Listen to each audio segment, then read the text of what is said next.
Keep going, Alan. Wake up. Alice?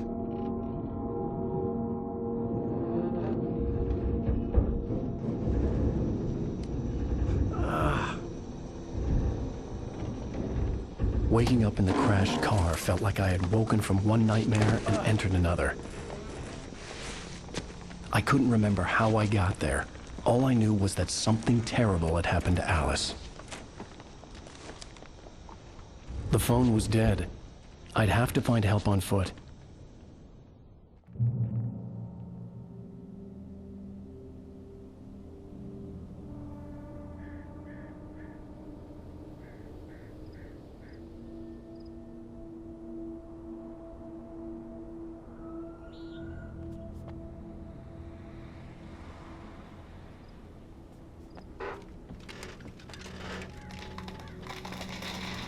Among Alice's things was a book, The Creator's Dilemma, by a Dr. Emil Hartman. Seeing the book brought back my fight with Alice. I didn't like it, and I didn't like the guy's smug face on the cover either.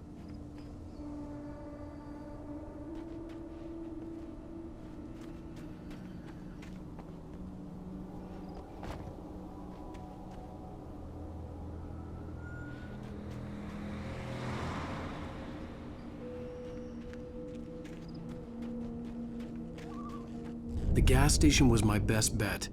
They'd have a phone I could use. It looked like a long hike through the forest to get there.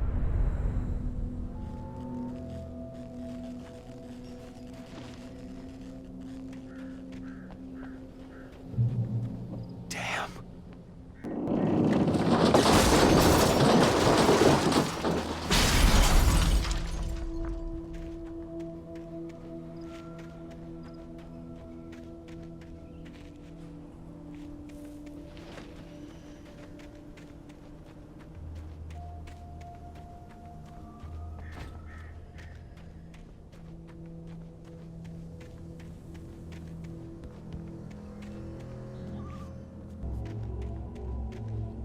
Hello?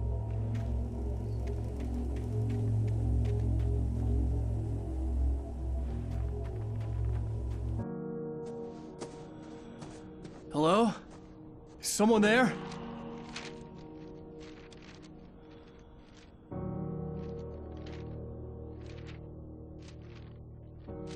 The loose sheets of paper were pages from a manuscript entitled Departure. That was the name I planned to use for the next novel I had never gotten started. I was named the author. I hadn't written it. I couldn't remember writing it. In the scene on the page, the hero was attacked by an axe murderer in the woods at night.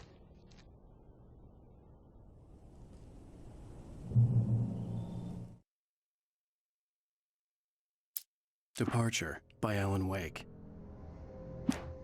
The man turned to face me. His face was covered in shadows. It was hard to make him out in the darkness of the forest that surrounded us, but the axe he lifted was plain to see. It glistened with the blood of his victim. He grinned madly. The shadows were alive, distorting his features. It was a scene from a nightmare, but I was awake.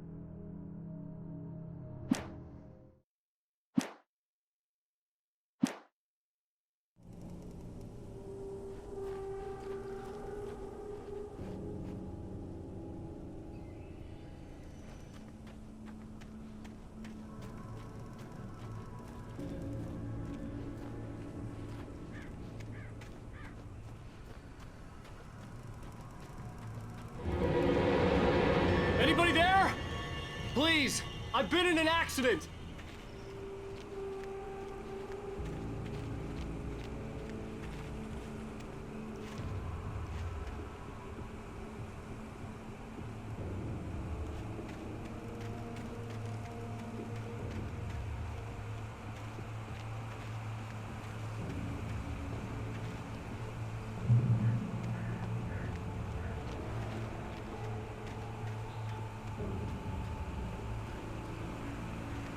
The lights up ahead were a good sign. Maybe I wouldn't have to hike all the way down to the gas station to find a phone.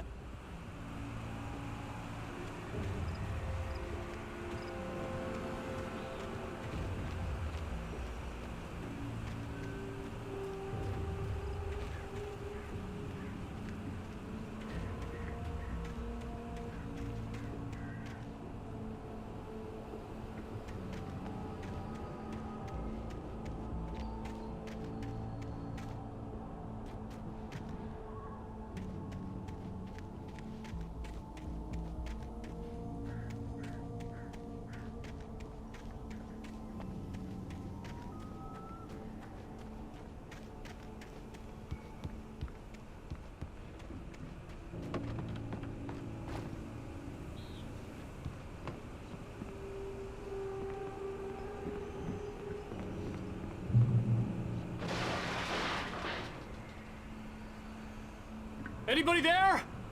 Please, I've been in an accident.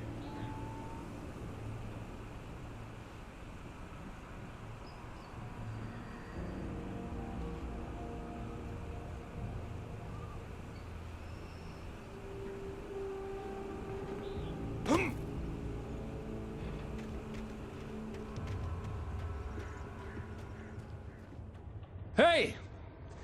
Hey, you! Phil! There's been an accident. I need help. Listen, Deposit. I need to... Premium cabins for rent in Nightfall! Oh, hell.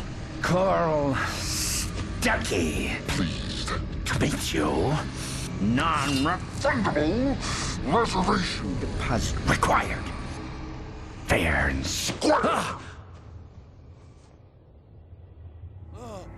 Fair and square.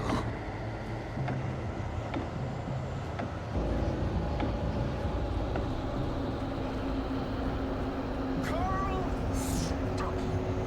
Pleased to meet you. Premium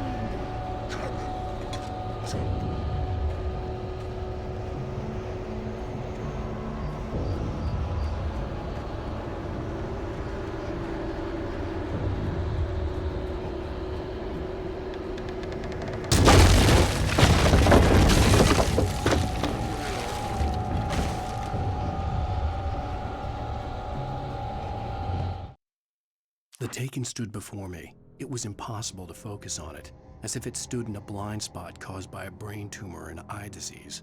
It was bleeding shadows like ink underwater, like a cloud of blood from a shark bite. I was terrified. I squeezed the flashlight like my life depended on it, willing it to stop coming any closer. Suddenly something gave, and the light seemed to shine brighter.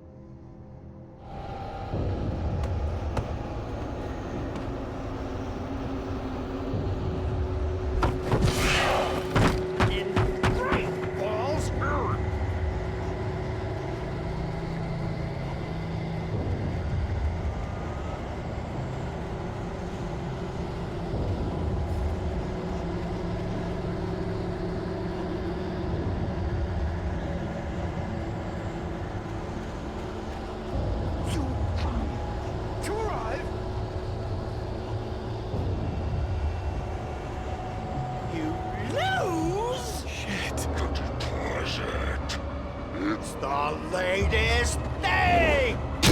Kill? 2 birds? In contempt.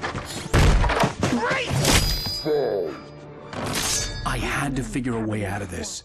Any second now, and Stuckey would be knocking on the door with his axe like Nicholson in The Shining.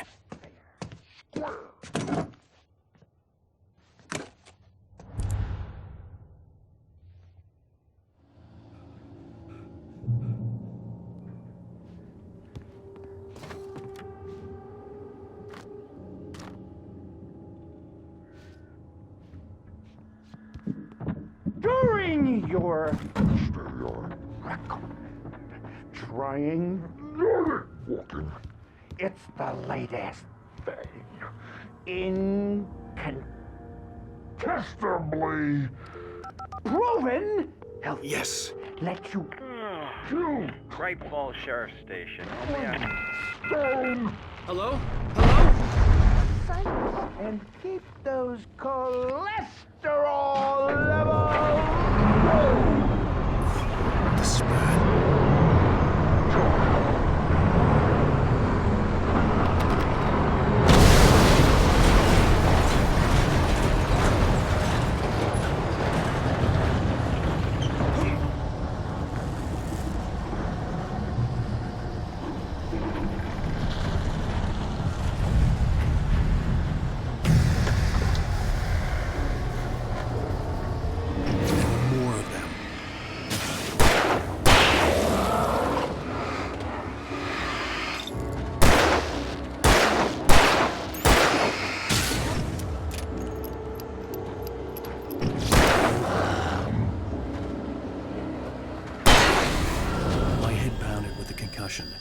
I'd never fired a gun outside a shooting range, and now I just killed someone. Or something. There were no bodies. They just disappeared. If I was dreaming, it felt real enough to make me sick.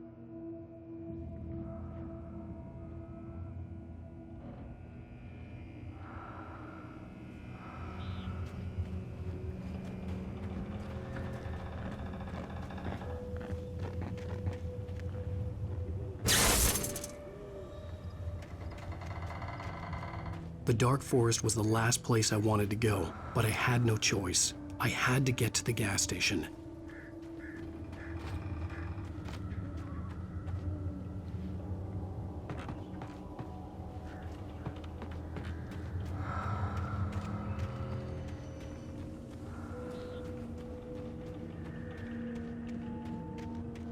Eerie hand-painted graffiti was revealed by my flashlight. Someone had hidden a chest of supplies near it.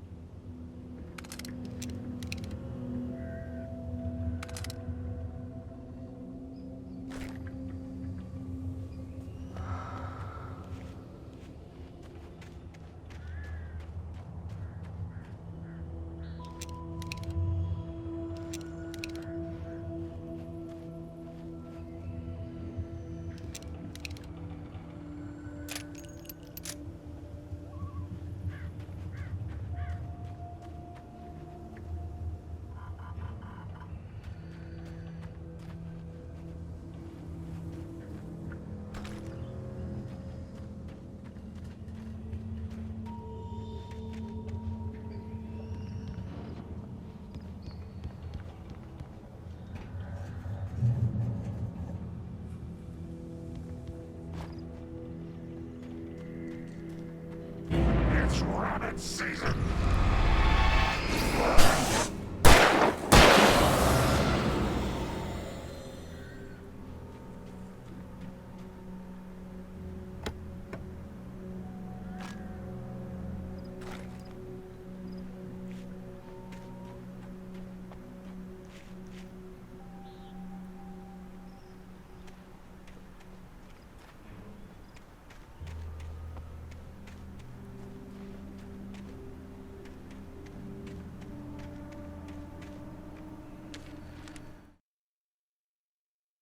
Rose knew she had been gushing, but right now, she didn't care. As far as she was concerned, her brief meeting with Alan Wake was literally the high point of her life. She watched as he got in the car with his wife. She was pretty, confident, at ease with Wake. Not like Rose. They were perfect for each other. She'd have given anything to be called their friend.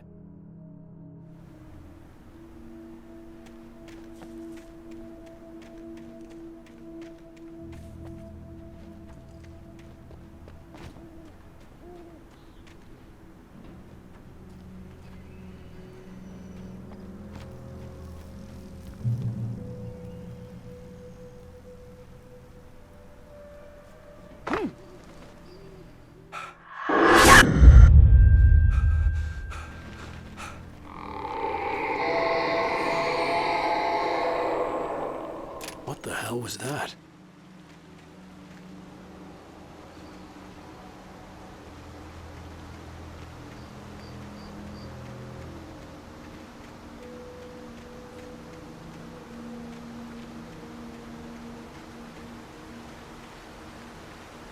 When I saw the river below, something uncoiled itself inside my head. I realized that I'd have to find a way across. I didn't even want to look at the water.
Barry Wheeler was bouncing off the walls.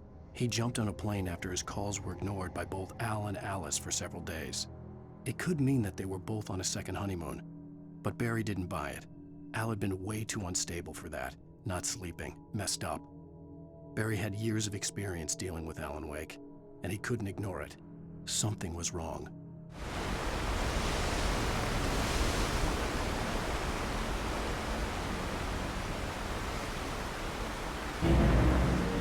Sparkling river of strength. That's where I go. I want something. Russia. Stucky was still out there, in the dark, stalking me.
Taken.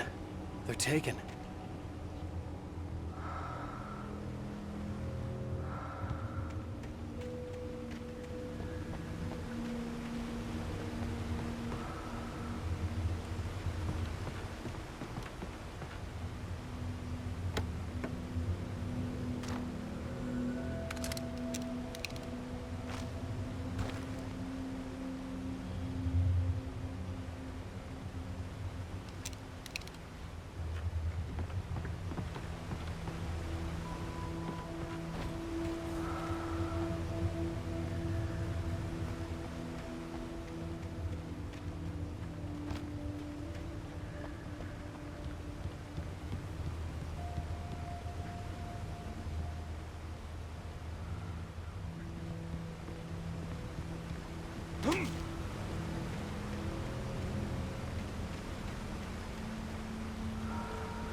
The staircase was broken. I had to make my way up some other way.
I heard them before I saw them, swooping down from the sky and screeching as they came. I spun around just as the cloud was upon me. For an instant, I stared into 100 dead eyes, black pearls glittering in the darkness. I raised the flashlight and the swarm exploded like fireworks. Feathers burned, turned into ash. I couldn't hear my scream above theirs.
I was just outside for a breath of fresh air, and what a night. I know most of you are probably in your beds by now, but if you're still up and around, take a moment. Step outside for a spell and breathe in deep. The weather is absolutely still. The sky is crystal clear. It's like the forest is quietly breathing along with you. As you listeners know, I'm a night owl, and it's on nights like this I wish I wasn't cooped up in the studio. Makes an old man like me wish I could just roam wild. But here I am, and who'd keep you company all night long if I weren't? It looks like I'm not the only one staying up late. Caller, you're on the air. Hey, Pat, it's Maurice Horton. Hello, Maurice. What are you up to? Well, I was just taking Toby on his walkies. Oh, isn't it beautiful out there? Sure, but Pat, the reason I called is that Toby heard something rustling in the undergrowth and took off after it, and I couldn't find him. Probably a rabbit. Sure. Toby loves rabbits. Well, sure. Anyway, I figured that, if anyone runs into Toby, they could grab him. My number's on his collar. And Toby's a friendly dog? Oh, Toby loves people. Usually he comes back, but we were pretty far from home, and it sounds like he went pretty wild there. Great dog, but he's just too dumb for his own good. Well, Maurice, it's out there now. Hope Toby comes home soon. Yeah, thanks, Pat. You have a good night now.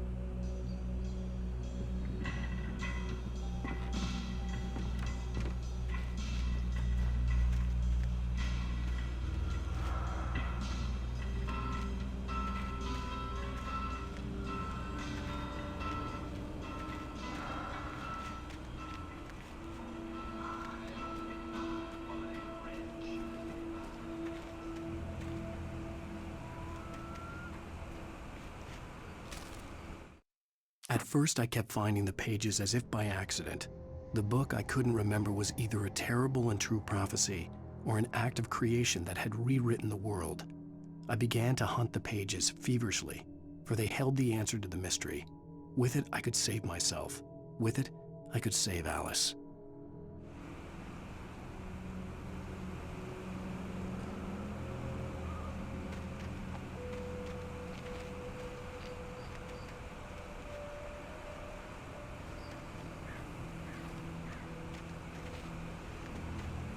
The gas station was closer now, its light welcoming in the darkness. Paul makes the best dogs in the state. Belly Burster is the best with no coat. Monster Dog is second best. The famous dog is...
I stepped into the gas station's garage. It was dark and quiet.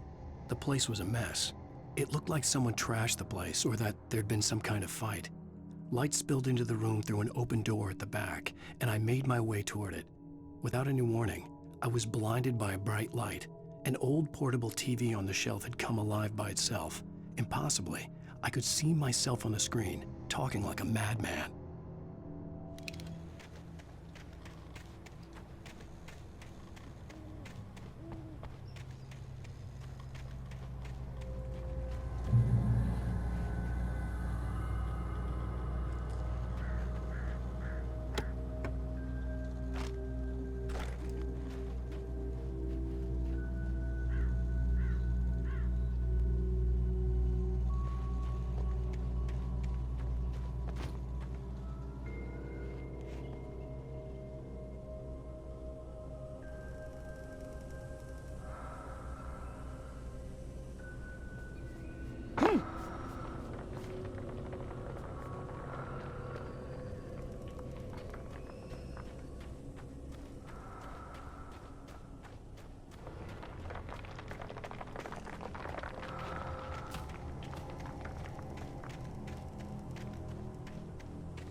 "The cabin on Cauldron Lake?"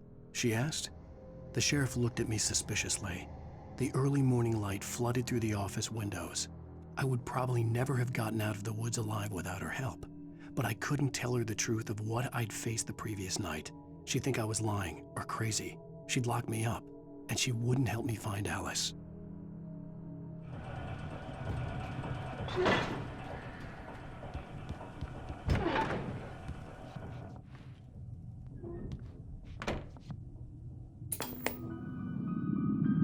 Science. It bestows immortality on those who advance it to elevate all of mankind. Newton, Einstein, Sagan, princes among men. But the price for such a legacy is steep indeed. In Night Springs. Tonight's episode, a quantum suicide. If our lives are already written, it would take a courageous man to change the script. Having called a press conference, Dr. Barclay Colvin is about to demonstrate that very courage. Ladies and gentlemen of the press, I am Dr. Barclay Colvin, and I'm glad so many of you could join me here at the Moorcock Institute. Tonight, I'm going to give a practical demonstration of the many worlds interpretation. As you can see, this is a loaded 9mm pistol. It shall be part of a thought experiment. And now, a real experiment, known as a quantum suicide. Did he say suicide? Is that a real gun? He's kidding, right? Please, stay calm. There is no risk. Observe what occurs when I place the weapon against my own forehead. Now, you might think this round is merely a dud. Not so. Observe the flower pot. And yet, I myself cannot be harmed with this gun. With each pull of the trigger, 2 new realities branch off. One in which the weapon didn't fire, and one where it did. With my machine here, I have ensured that this reality is always the former. I have bestowed upon myself quantum immortality. Under no circumstances can this gun kill me. So wait. What you're saying is that every time you pull the trigger, in another reality, you die? Yes, of course, but that's completely trivial. There's an infinite number of things that could happen at any moment, and they always do happen somewhere. The point is, this one thing did not happen here. You're insane, Colvin. Insane? Insane? Hey, was this thing supposed to be plugged in? I stumbled on it. You fools! Gaze upon quantum immortality.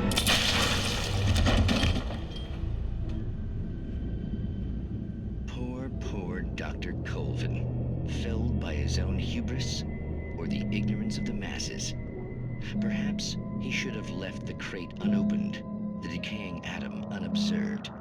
Curiosity often kills the cat. Night Springs.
Stucky's body vanished, leaving behind only a lifetime of nightmares to come.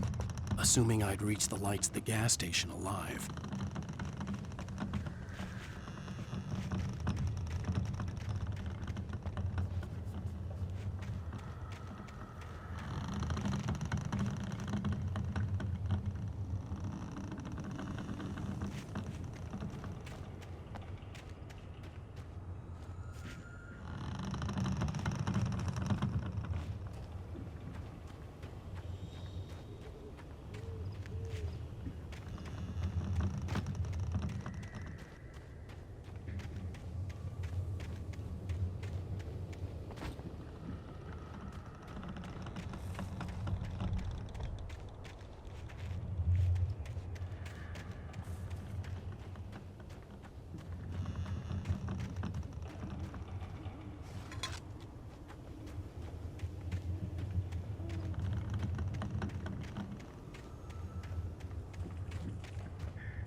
I recognized the parade float I had seen in Bright Falls when I first arrived with Alice.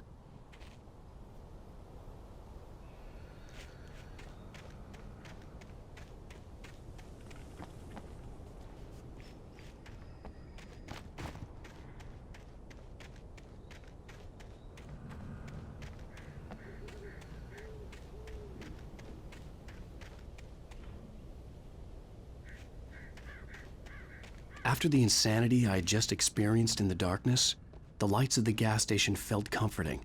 At least for a moment, the sane world reasserted itself.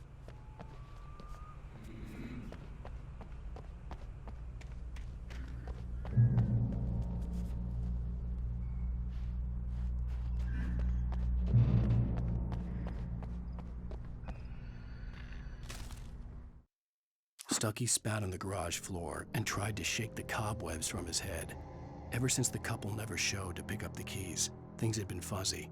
Something, a feeling, caught his attention. Stucky looked up and stared as his brain tried in vain to process the horror before him. He stumbled back, knocking over a can of oil. A black pool spread across the floor while he struggled for a brief moment, then let go as the unrelenting darkness engulfed him.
The Deer Fest had been 2 weeks away when we arrived.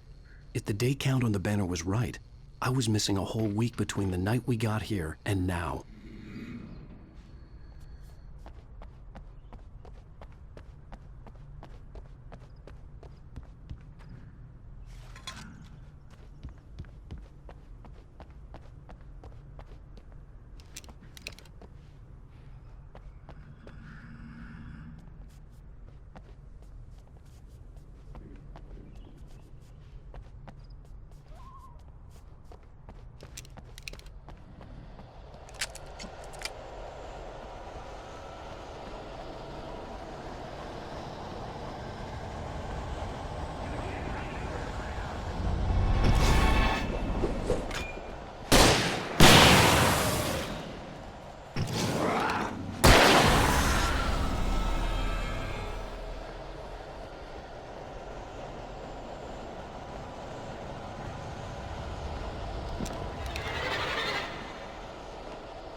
I had to get inside the gas station to find a phone to call for help.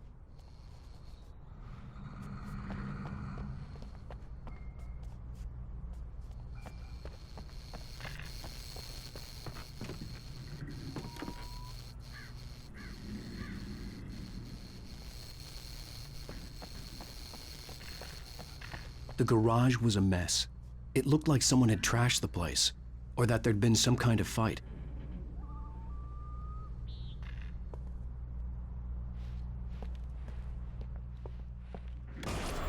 I'll write.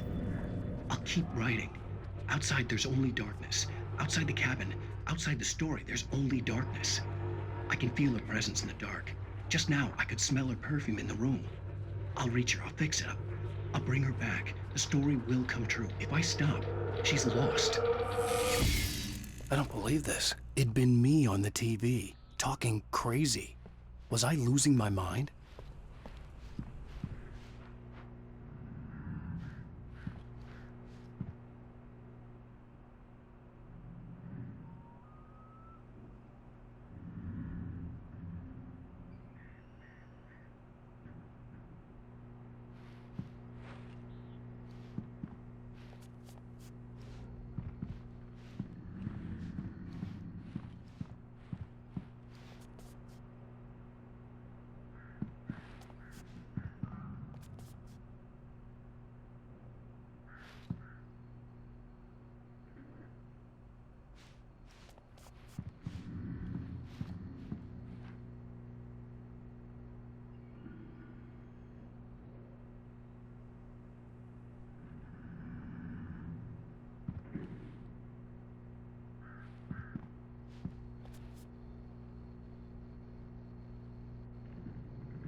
Bright Falls Sheriff Station.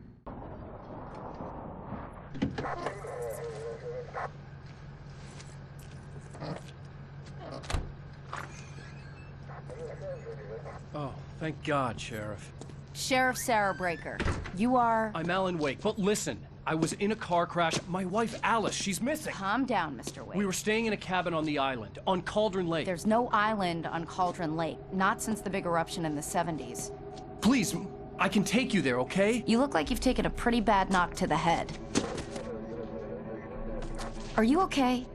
Listen. We'll figure this out. Please get in the car. We'll swing by the lake and then we'll go to the station, okay?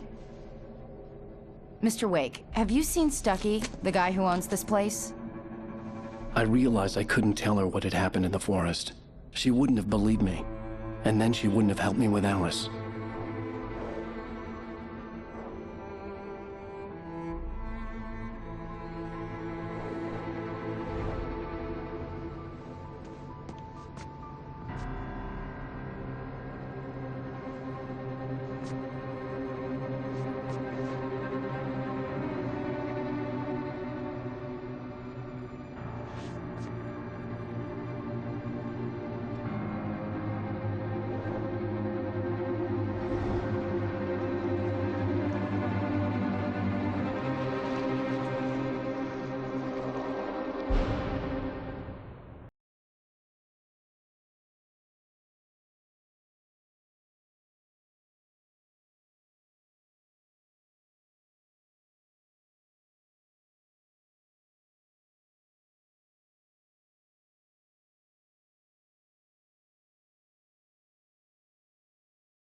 I came to Bright Falls with my wife, Alice. Thank you for coming here with me.